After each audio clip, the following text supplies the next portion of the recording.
Hello and welcome to Jerry's Live. My name is Michaela Westra and I will be your host this evening. Now today I wanted to jump back into a little bit of art history and give us a little bit of a challenge. So I found out, I don't know how national and official this is, but I heard that the 1st of November is National Self-Portrait Day. So I wanted to really lean into that and do a self-portrait exercise focusing on a contemporary artist that's kind of a household name now, Chuck Close. So I'm going to talk a little bit about him and his process and how he worked, and then I'm going to work on my own self-portrait and show you guys how to utilize the things that he worked with to create your own unique self-portrait. So let's go ahead and take a look at his artwork. I have two pieces of his. So this one on the left is when he was creating art in the 60s. This is when he was working very photorealistic. He was still working with a grid, so he's always been using grid method for his portraits. But for this one, his photorealistic pieces, he kind of removes the grid from the piece. So it looks like a photorealistic portrait. And this is also ginormous. I think I have the actual 107 inches by 83 inches. He wanted this to be really confrontational, really large, too big to scan into a computer is what he said. So I just absolutely love this. Now, the one on the right is after some time, I think in 1988, he had an accident where he had a spinal artery collapse.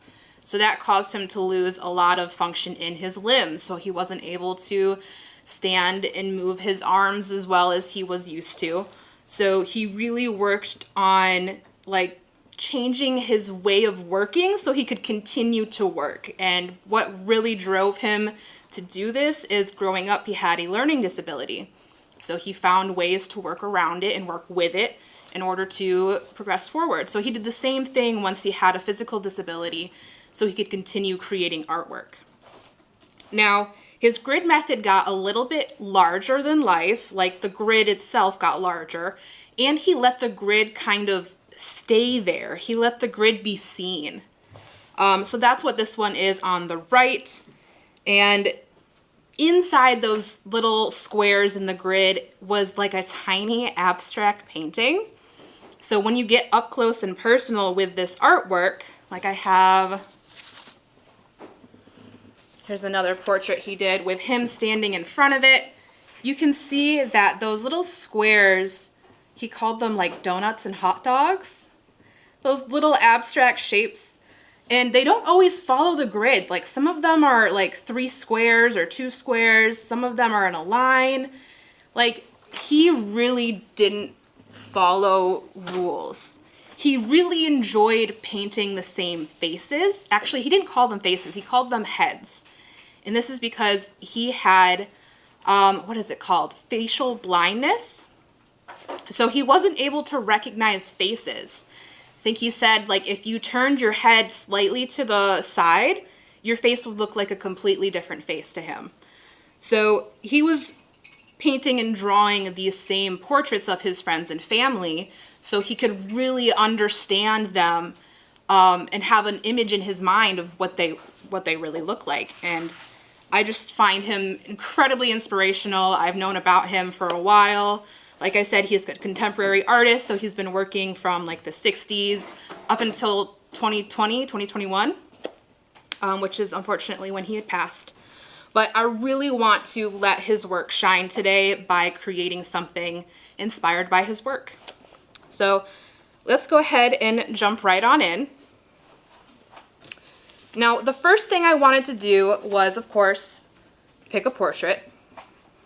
So I went to the North Carolina State Ren Fair recently and I dressed up and I took this beautiful picture with some fun lighting. I just thought this is perfect. This works. And I really like that his work is very vibrant. Now, I myself didn't go super vibrant today, but I do like that even though it's kind of muted and my color palette's kind of muted, I'll tell you what I picked out for that.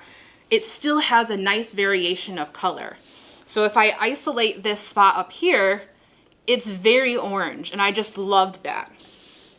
Now, the next thing I wanted to do is I wanted to pick a pattern. Now, Chuck Close usually worked in a straight grid, but every painting he did was different. Even if he painted or drew the same person or the same picture, it was always going to be in a different style, or he would just slightly change something. Another popular pattern he would do is like a diagonal grid, so it was kind of like diamonds across the canvas. I think there was one that I really loved that was like a radial pattern. So I really wanted to pull from that specifically. So if you're doing this at home yourself, you're doing your own self-portrait, I want you to get super creative with your pattern.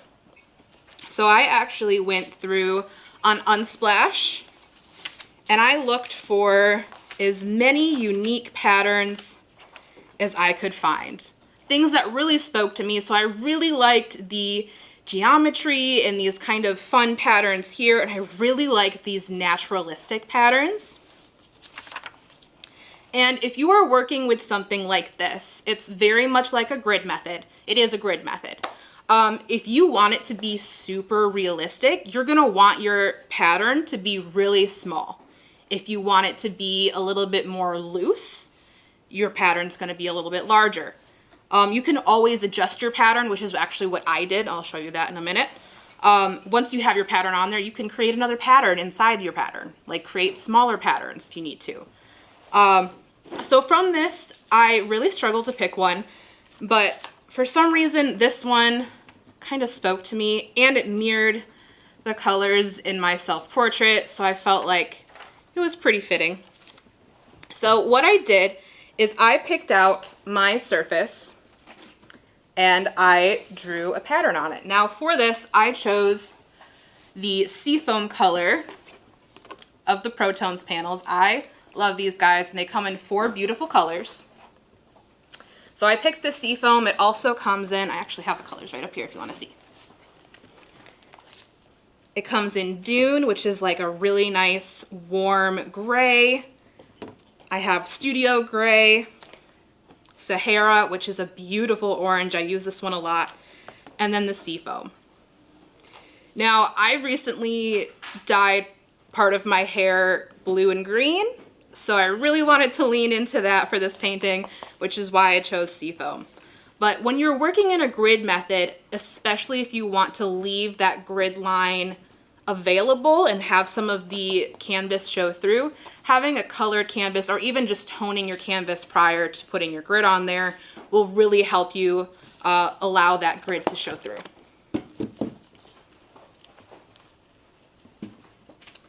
So I chose this pattern, and what I did is I chose the panel size, which is, I believe, 16 or 12 by 16. And then I printed off this pattern the same size as my panel. Now, my printer didn't quite get wide enough, so what I did is I traced it on a piece of tracing paper, and I extended some of those lines so it really fit perfectly on my panel. And I can always adjust my pattern on here if I need to, which is what I did. This little circle right here is where the face is in my portrait, so I really wanted that to be a little bit more in focus, allowing myself to do that abstracted pattern, but still being able to see that it's a portrait. So I have a slightly different pattern here, and I kind of let this one down here do the same thing, so I had a little bit more balance. So I transferred that pattern onto my panel, and I also transferred that pattern onto my portrait. It's the same size on here as it is on my panel, so I can easily go back and forth. Let me take these away. And since I wanted to try and get closer to a finalized painting today, I did a little bit ahead of time. So I did everything but that circle and this edge here because I didn't want to get wet paint on my arm. And I'm going to walk you through the rest of this painting. Now, for the paints that I'm using oil paint.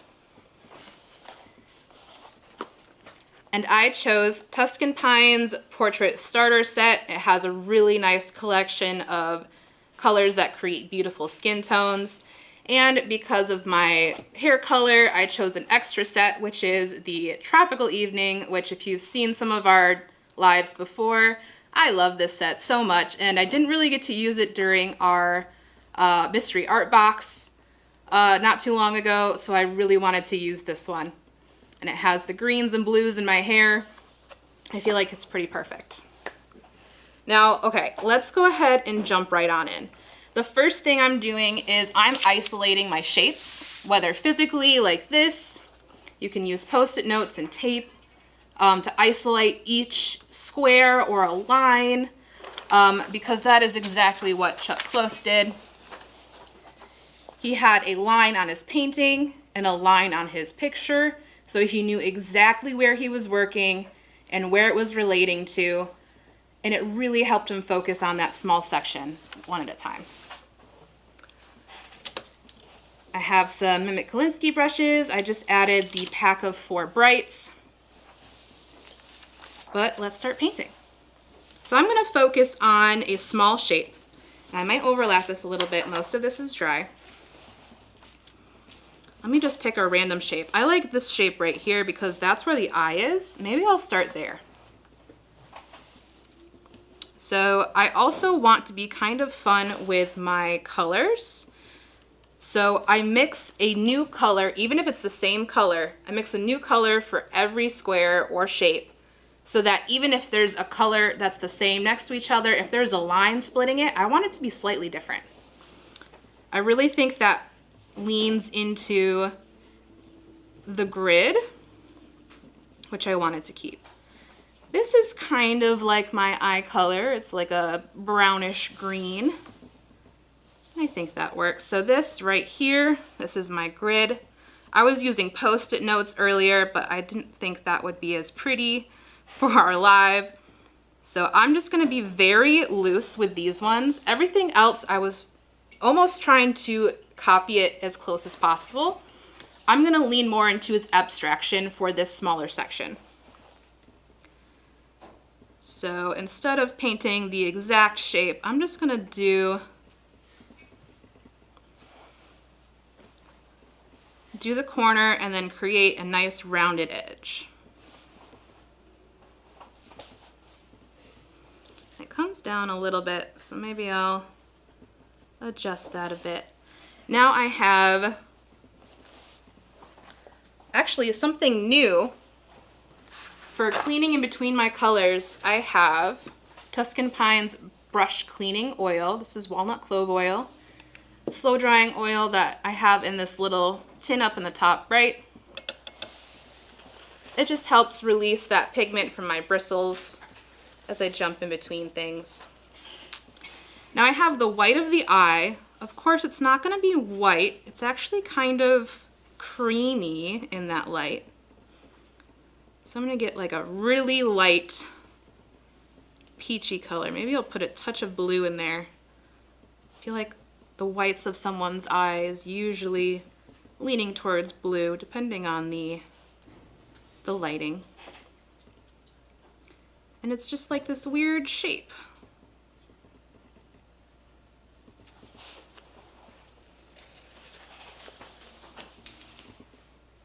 And then there's also a highlight right here underneath the eye. I'm just trying to be as abstract as possible. I'm not trying to copy this exactly. I'm trying to loosen that image in that small section so it looks a little bit more painterly. I like mixing this burnt sienna with this nocturne blue to get my faux blacks, and since it's in a warm lighting, I'm going to add just a little bit more of that burnt sienna.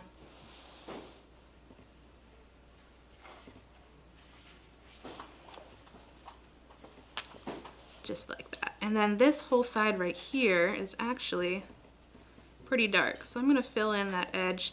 And what I was doing with the rest of this is I wasn't painting along my lines because I really want those lines to pop. Let's see, this actually goes underneath here just a little bit. And then I'll make a little bit more of a fleshy color. And I like to kind of compare what's on my brush to this section in the painting if I'm trying to mimic something.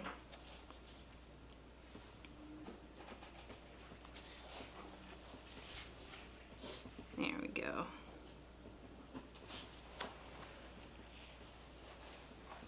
Let's get a lighter skin tone. I really want it to lean towards an orange in this area.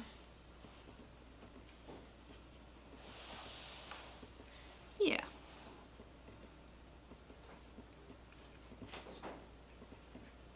Now I like using big brushes when it comes to doing something more abstract. I'm like really holding on to that ferrule, sorry. I like to use a bigger brush so I don't get stuck in those details. But since some of these shapes are pretty small, I do have some smaller sizes. I have a size 6 and a size 2 for those smaller areas, and I might use this to just kind of blend some of these together and cover up some of that sea foam, create a nice crispy edge of that shape. Gonna squint my eyes, do one final touch,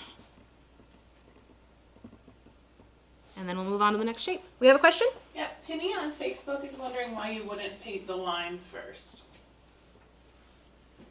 What do you mean? Like go over them, I guess. Oh, you could. I actually did on a few of these. I tried to color match the sea foam because I covered up part of my line. I can just bring it back out. Of course, you can do that at the end. I do have them sketched on here. I don't know if you guys are able to see that as well. But yes, does that answer the question? And I think too, you're trying to leave them on purpose. Yes, yeah. I'm trying to leave them on purpose because Chuck Close really enjoyed, with his later paintings, letting his grid show. So I'm doing that in my own way by letting my lines stay that seafoam color. I do realize I forgot my pupil. Let me add that in Nocturne Blue real quick.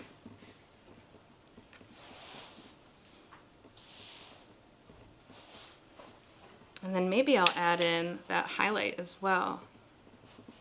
I'm trying not to get too many details in there, but I feel like the highlight's important. There we go.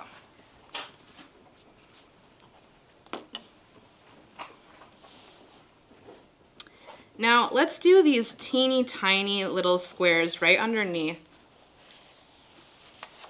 Hope you guys are able to see these tiny shapes here. These two tiny little squares, they're the exact same color, so I'm just gonna mix a nice color, maybe adjust it slightly for the other one, and fill those in super quick. Probably just use a mixture of what I have on here already. Gonna have to be super small because again I want my pattern to show. Now if you're doing this yourself, you do not have to let your grid show. You can definitely let your grid disappear. I just really enjoy the pattern I chose, and I thought it would be so fun to see it at the end as well.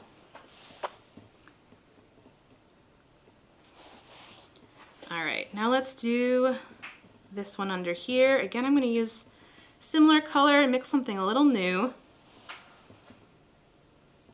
Maintaining my lines. And it's got kind of like a curve over here, but I'm going to keep it a straight line.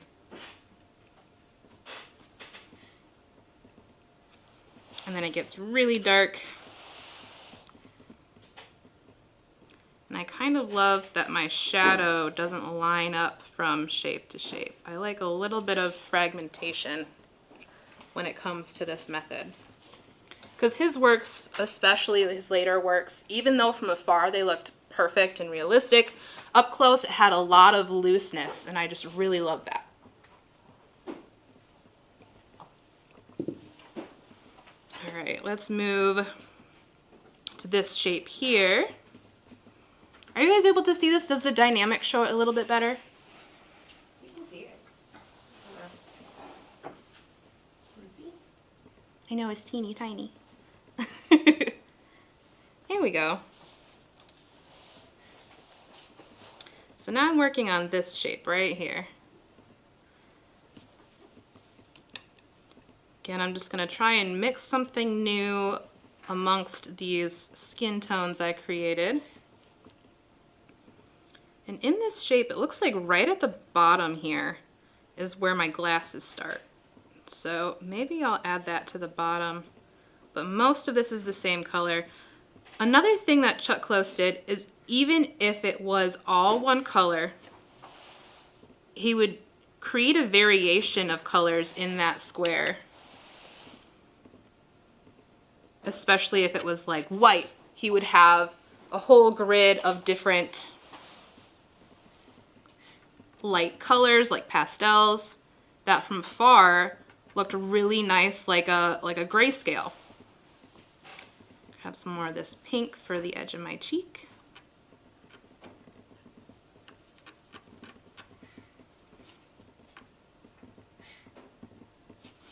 And then I'll add in that bottom part with some burnt sienna for my glasses, right along the bottom there. I'm just going to do a little dash.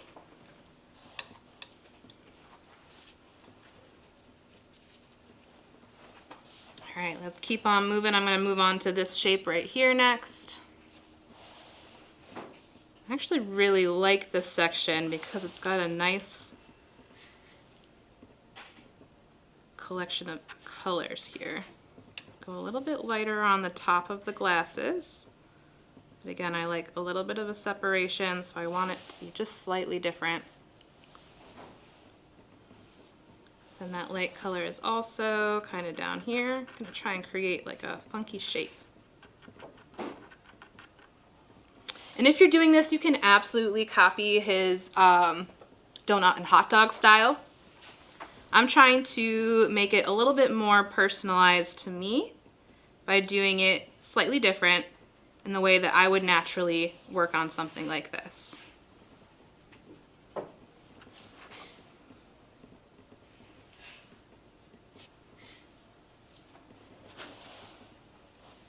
There's actually a little bit of like a purple in here.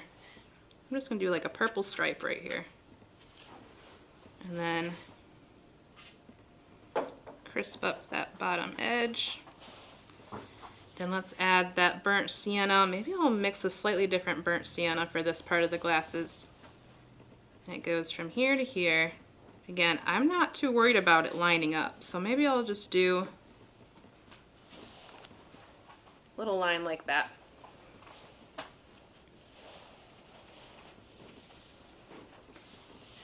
I'll crisp up this edge right here. All right. Let's move on to this shape. This is all one color as well.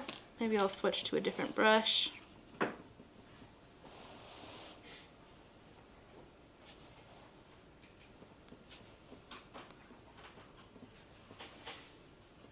really like the ones that are just one color. Those are my favorite because they take 2 seconds. All right, and now I got a really nice rectangle of something that already looks like an eyeball, which I love. We have a question?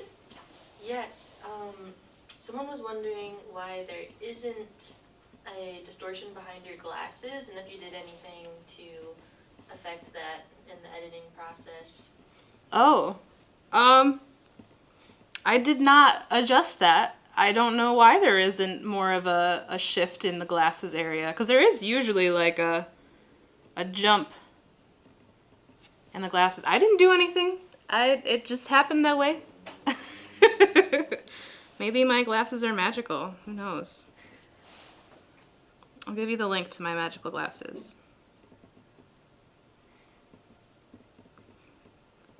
The other day, Katie was saying it was creating a green flash because these are weird glasses, I guess. Very green. It was weird.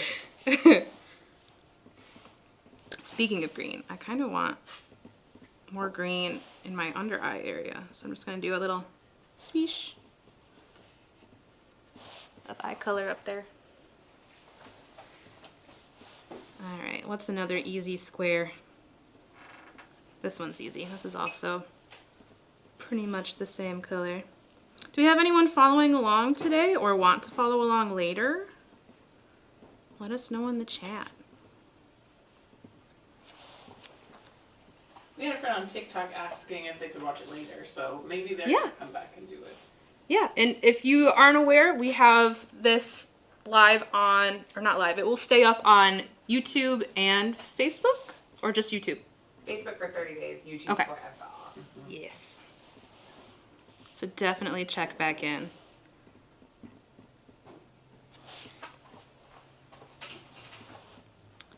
Alright, here's another easy shape up here. It's just pretty brown.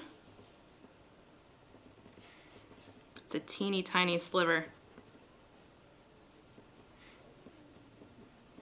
I was working on this earlier in these larger shapes. It was really hard to get abstract in those larger shapes, so I really wanted to make the face have smaller shapes so I could really lean into that abstraction.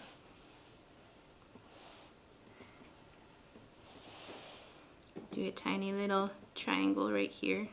Just a little dot, actually. Alright, so this is also kind of brown, and it has my glasses in here, which is also brown, so that's going to be a little tricky.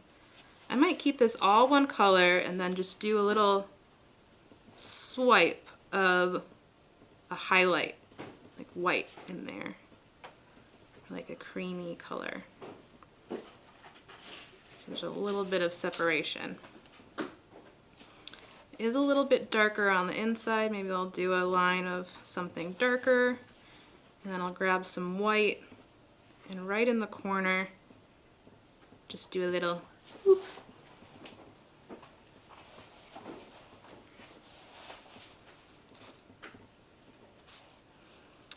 All right. Let me figure out where I am. We did this one, and this one, and this one. Let's do this one right here, this shape.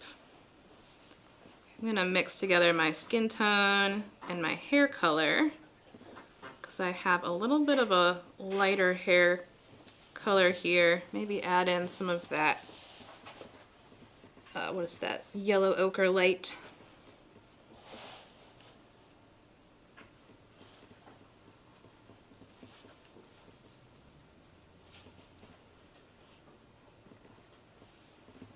This is kind of interesting because the one right to the left of it is where my cheek ends, like right along that separation line. So that'll be an interesting shape next to each other. It's a little darker over here, so I'm just going to do a little swish there, swish there, there.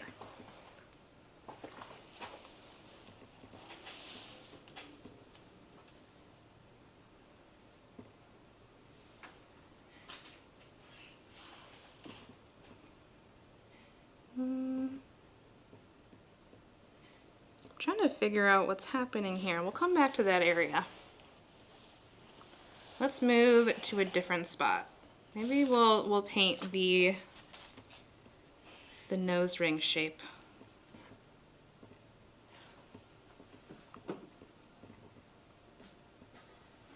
This shape right here. Let's make another skin tone. For this I'm using the white, that yellow ochre, a little bit of that burnt sienna, and a teeny tiny bit of that cadmium red.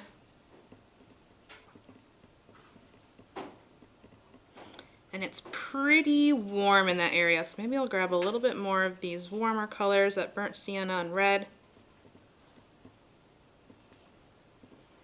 That feels a lot closer.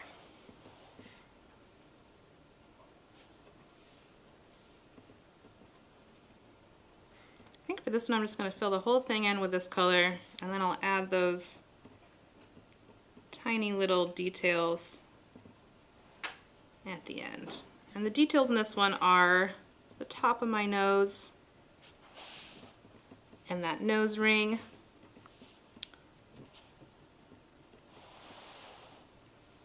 There's a little, whoop, too much.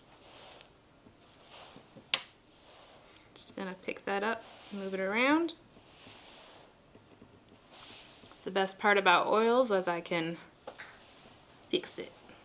Move it around while it's still wet. Just gonna do a touch of a highlight right next to it so it looks like the top of my nose.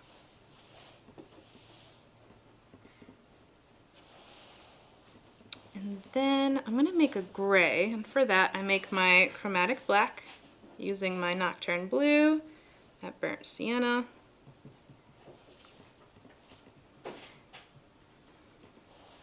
And I'm just gonna lightly, whoop. Then I'll add a highlight with just white right on top of it.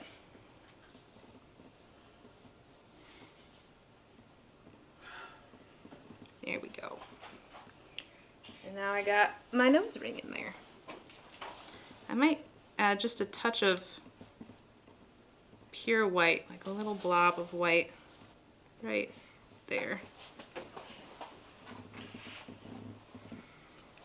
Because that really is super shiny in this painting.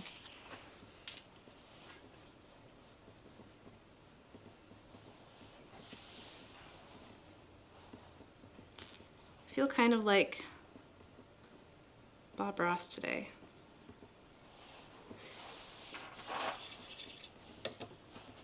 Maybe I should add a happy tree somewhere in my eyeballs. If you're painting along, hide a happy tree in your grid. Extra challenge.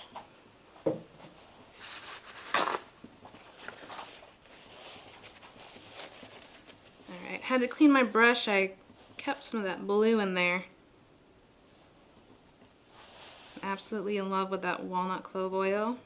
I've been using the walnut oil in like a little trough to keep my brushes clean while I worked. So this is very much a welcome new gift in the store.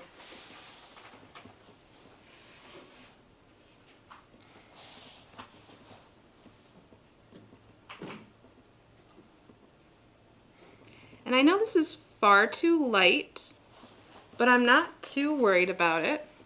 I can always adjust this, or I can leave it because I love how it has a little bit of fragmentation already. If I really push these colors, I can add to that.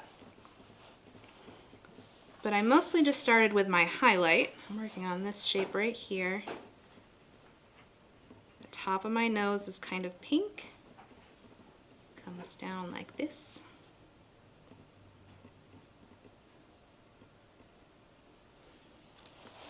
And then there's more of my glasses in here. Again, I'm just gonna boop, boop.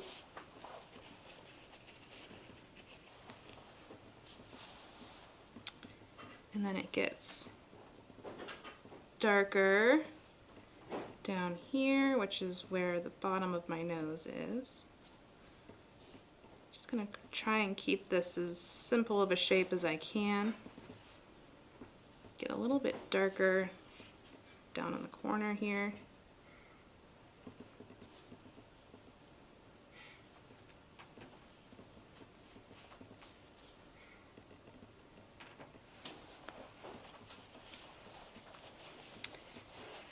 And then I'll add the rest of my nose ring. Maybe I'll use my teeny brush for this. Again, I'm just going to use my chromatic black first, so when I put the white on there, it gets a little gray.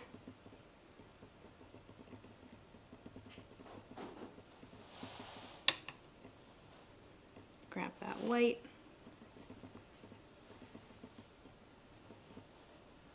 Nice big white blob on the top. It's really shiny. There we go.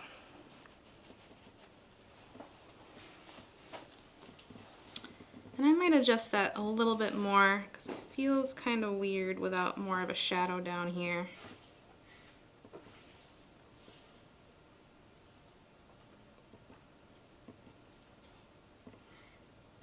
Boop. All right.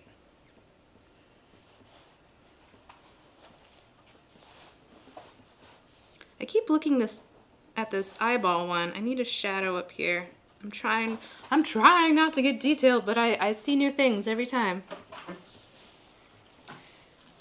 I do know that Chuck Close would go over some of his shapes multiple times, which I find super interesting. There were some that he would work in like a CMYK printer method, where he would do every shape in all yellow. And he'd go over every shape in magenta, go over every shape in blue, and so on. And it would create like a printer effect. And then, oh, there was another one I just remembered. He liked to do something different every time. Like I said, there was one that he did that he was just using fingerprints. There was another where he would just use an airbrush and create tiny little dots instead of like a grid with a shape in it. This is a little bit more orange. I really like the orange I get when I mix this yellow ochre and the cadmium red. Been using that combination a lot. It's like a neutral orange.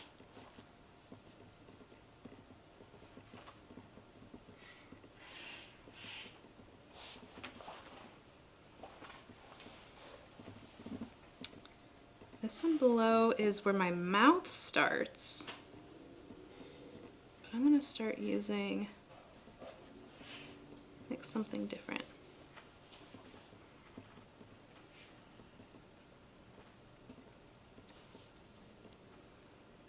I like filling in the whole thing first. That really helps me see the shape. But when it comes to oil painting, it's usually best to block out your individual shapes so that you don't get too much blending. But like I said, I'm not too worried about it. Get a really nice dark purple for the corner of the mouth, which is just a little triangle right there. And then maybe I'll hint at a little bit of my top lip. Just do a swoosh.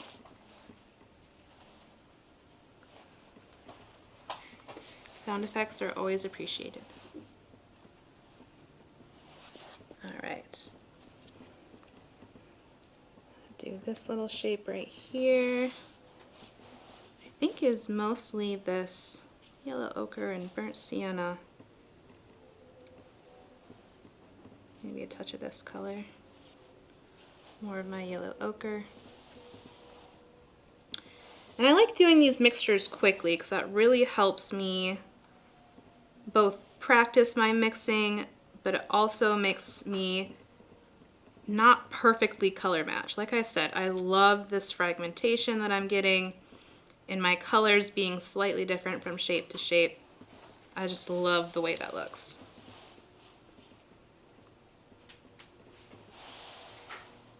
It's kind of lighter up here. Actually gets really bright yellow, and since I don't have a bright yellow in this palette, what I've been doing is I've been mixing the yellow ochre with a little bit of this cinnabar green and some white. Now it still feels kind of neutral, still feels kind of green. Might add a little bit more of that ochre. But it's not quite as neutral as the yellow ochre I've been using. So this is what I've been using for my super bright yellows.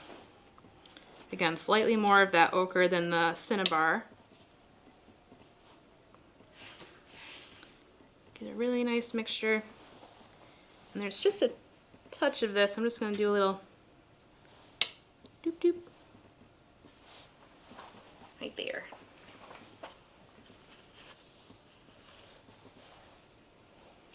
I'm actually really excited about these dangly earring areas, so maybe I'll do a shape down there next. I'm just gonna hop around, see how far I get. I like this shape right here. This is fun because it's mostly just blues and greens.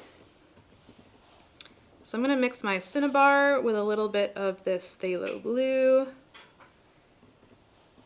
add some white, get some really pretty turquoisey colors.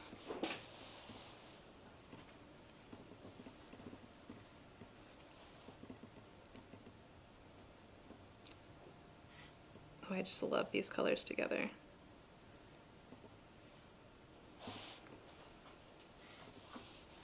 And then there's a bead up top here, just gonna little dot. Let's clean my brush after that color. Phthalo likes to consume.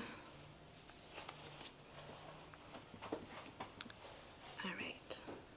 And then it gets really gold. Maybe I'll grab some of this color, do a little stripe of that. For my golds, I've been using the burnt sienna and yellow ochre again. Mostly yellow ochre. And then I can lighten it up with a highlight of that. And do another stripe of this.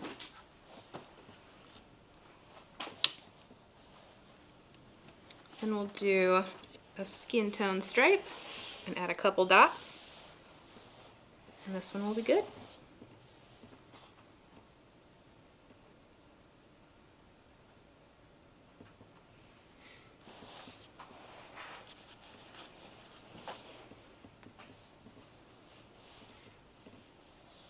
So there's a little bit of a chain in here, and for the chain, again, I'm just going to do a couple dots to kind of make it look like there's something there.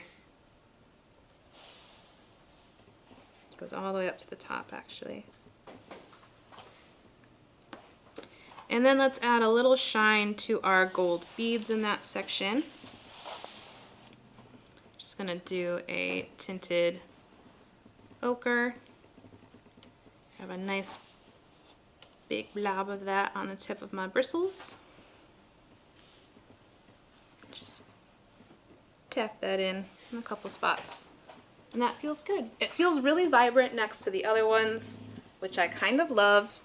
It really helps it start standing out that that's a different section or different pattern.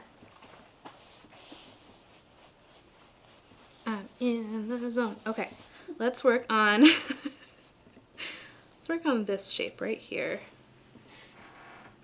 I believe this line goes all the way down to here. So we got a nice skin tone for the bottom of my cheek here.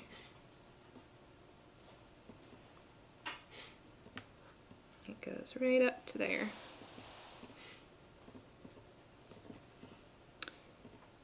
Now I've been leaning towards warm colors at the top and cooling down everything with blues and purples at the bottom. So that's why this looks super bright. So for this, I'm going to actually mix in blues to my skin tones.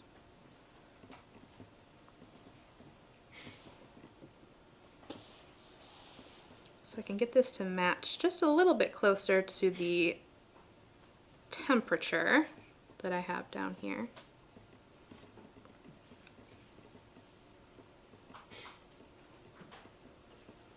There's a little bit of pink up here. Boop. Oh, and then we got more of that turquoisey. I'm going to tone this turquoise down a touch, lighten it up. Similar but different. If Yes. you have time, Penny would love to see you approach the teeth. Yeah. I actually watched a video on Chuck Close and his response to painting a presidential portrait and how each of the teeth in the picture lined up perfectly with his grid. And He was worried that it was going to look like a row of chiclets, is what he said. So he really started changing up the way he did his grid. He really broke through and changed up his pattern so it didn't look like 4 chiclets. It looked like teeth. Let's go ahead and, we gotta finish this one real quick.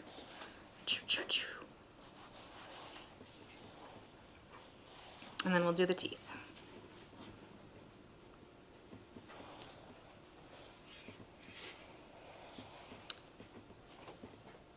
Get that turquoise hair in there. Add a couple doot-doots. If it's the one I'm thinking of, he might have preferred the chiclets. Really? I want to say it was Clinton? Yeah. Yeah? Okay. I liked that one. I think he did a really unique job with that.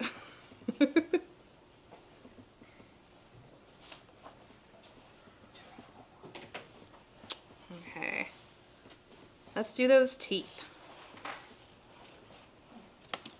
Now, the big rule with teeth is you don't want to create a stark line between your teeth. So anything in between your teeth you want to kind of be close in value to the actual tooth color. Also, your teeth are not going to be white usually. If your teeth are white, you are amazing. I don't know how you have perfectly white teeth. But teeth are usually going to be leaning more towards a cream, or depending on the light, they could be a different color. This one, if I'm going to isolate this shape, it feels like it's very creamy. And then there's highlights of more of like a blue-white. So I think I'm gonna try doing that. See if I can find that shape, line it up. We got the nose, we got the nostril, we go down, there's this tiny shape. Then we have, this is the one. Okay, we're gonna do that. That's the only downside of jumping around, is you have to keep track of where you are. That's why I loved my Post-it notes. I should have just used the Post-it notes. Alright, so we got a nice stripe of lips right up here.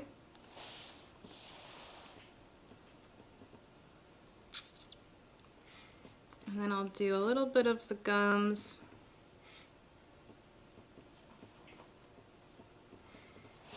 I need more of a skin tone for the top here.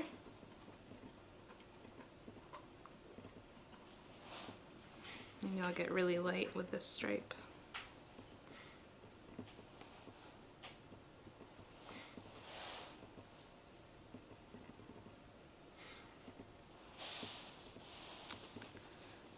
Alright, and then the gums are a little bit lighter.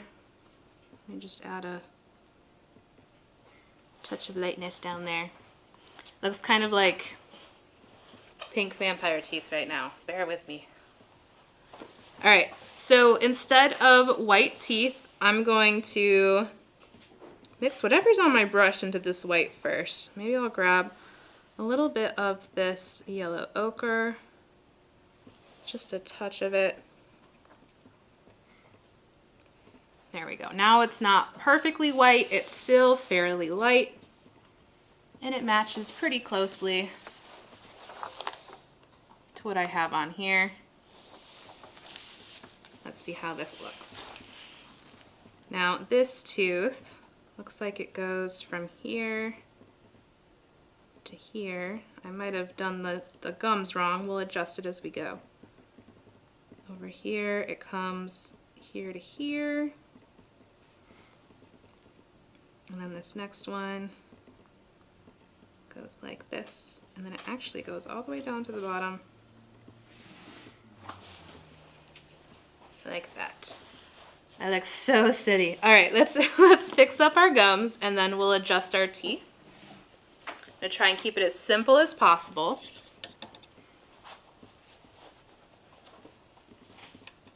Alright. Gums are more down here.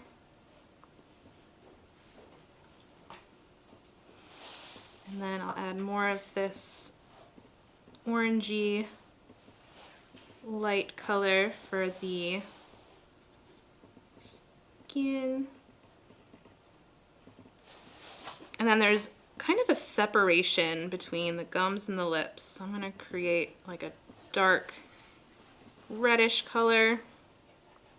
Remove some of that paint from my bristles so it's not too dark. Just going to do a little line. That might be too dark. So when it comes to the mouth, you don't want a lot of contrast. That's going to make the teeth look more cartoony. So since that's a little contrasty, I'm going to kind of tap it into the color, soften it a little bit. Might have to do it more, but I think that's okay for now. Now for the teeth, again, I'm starting with that cream, and in between, I'm going to go for more of like this orangey skin tone color, but keep it very light. So I'm gonna mix it with quite a bit of white. Again, I don't want too much contrast, that might be too dark.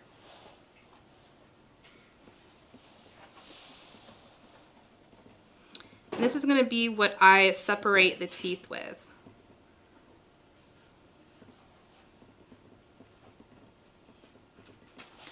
Now I know that's quite a bit. I'm going to soften it again with those highlights. This can be where I go in with white with just a tiny bit of blue in there. Really load it up on my brush.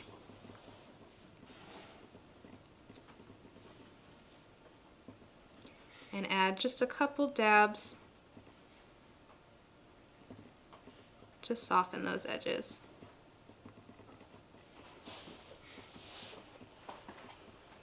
And now I got really white teeth, so I'm going to look at the lighting. I might tone it down even more.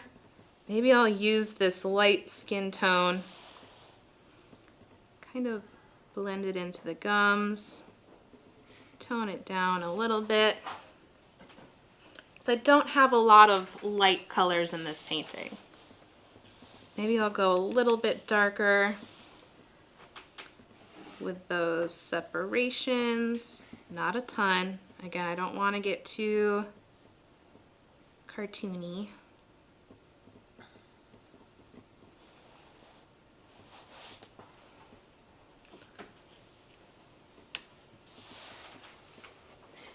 Soften those lines. And I feel like that's good. Again, it's still pretty bright for my liking, but I might adjust it as it dries. And maybe the ones next to it won't be quite as bright. So let's actually do that. I'll start with my shading color, that kind of creamy color in between the teeth. And we'll move over to this one to the left.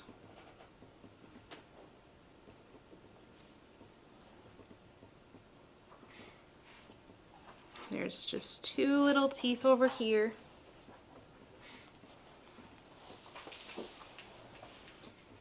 And then in between, maybe I'll grab that kind of pinky gum color.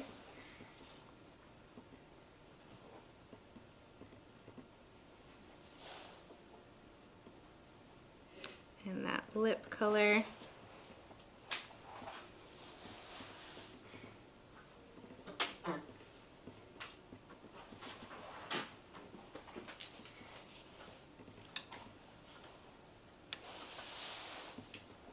And oh my goodness, I just looked at the time.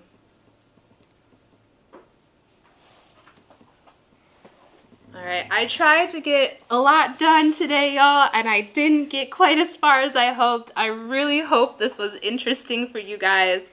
I hope this inspired you to do your own unique self-portrait. Gotta celebrate that holiday.